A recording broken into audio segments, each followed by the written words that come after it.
Je mange bien, tout va bien, le podcast.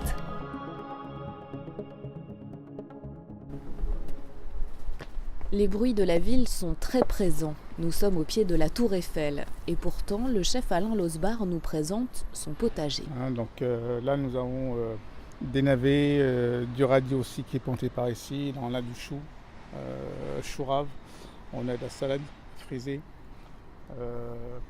Là aussi, de l'autre côté, on a des haricots. Là, nous avons des carottes.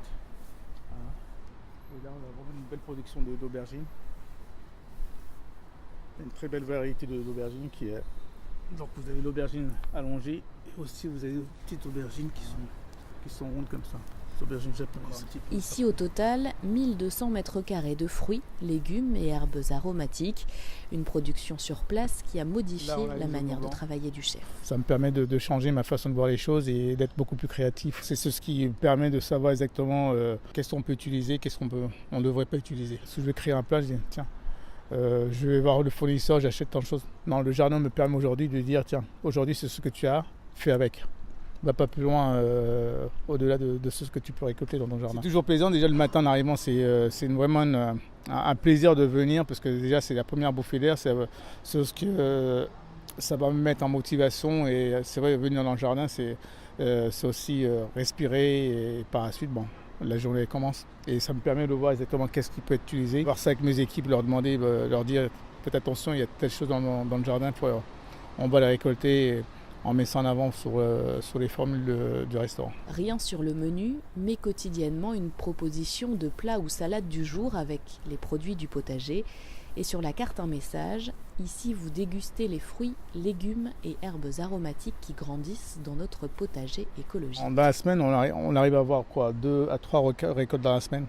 Mais ça va arriver jusqu'à fin novembre, début décembre, et après ça, vous avez la période vraiment hivernale qui va s'installer, dont les produits qui va rester à récolter, ça sera plus du topi d'ambon, plus les carottes, des légumes oubliés comme le panais.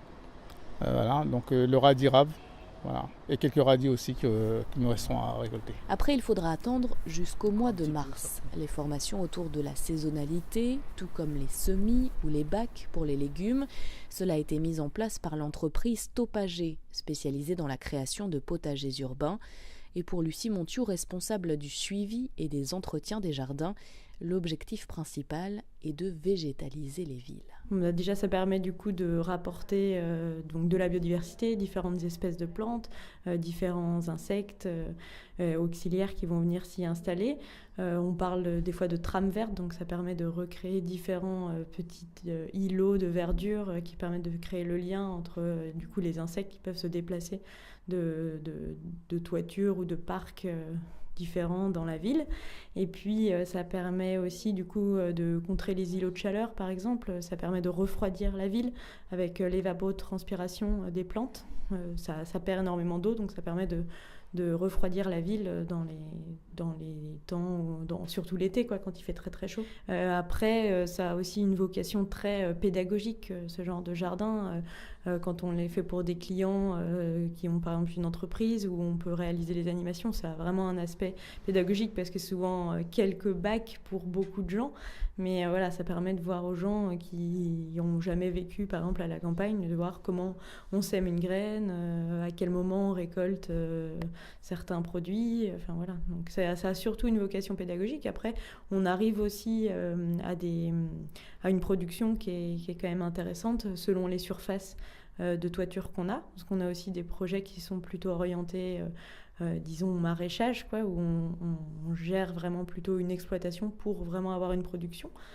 Et on arrive, selon les produits qu'on choisit, on arrive à en faire quand même en quantité suffisante pour fournir un restaurant ou autre. Pour la brasserie Frame, le chef aime plaisanter et dire qu'il lui faudrait le champ de Mars pour alimenter la totalité de son restaurant. Lucie Montiou le sait, faire beaucoup avec peu de surface, c'est bien la difficulté du maraîchage en ville. L'objectif de ce qu'on fait en agriculture urbaine, c'est de faire des cultures qui sont assez denses aussi. On densifie vachement les plantations ou les semis parce qu'on est souvent sur des petites surfaces. Mais après, dès qu'on atteint atteint des surfaces cultivées de, par exemple, au moins 1000 mètres carrés, ça permet d'avoir quand même des productions assez conséquentes. Après, pendant l'été, la saison des tomates, par exemple, les restaurants, ils en consomment quand même beaucoup, enfin les Français de manière générale. Et du coup, sur ces produits-là, c'est sûr qu'on a quand même de la difficulté à produire suffisamment par rapport à la consommation. Mais après, ça permet aussi de diversifier, d'en avoir un petit peu qui sont très bonnes et de diversifier avec d'autres choses qu'on arrive à produire peut-être en plus grosse quantité. Et c'est sûr que c'est dur d'arriver à une autoproduction, consommation pour tout un restaurant, pour tous les produits de maraîchage, quoi. Sur quoi on arrive à être davantage productif, ça va être des produits très frais qu'on a besoin de récolter et consommer rapidement. Donc toutes les jeunes pousses, par exemple le mesclin, la roquette, la mizuna, tout ça, on peut faire des jeunes pousses un peu plus originales aussi. Et puis tout ce qui est aussi fleurs comestibles, c'est des choses qui peuvent coûter assez cher et qui ont besoin d'être consommées très très rapidement.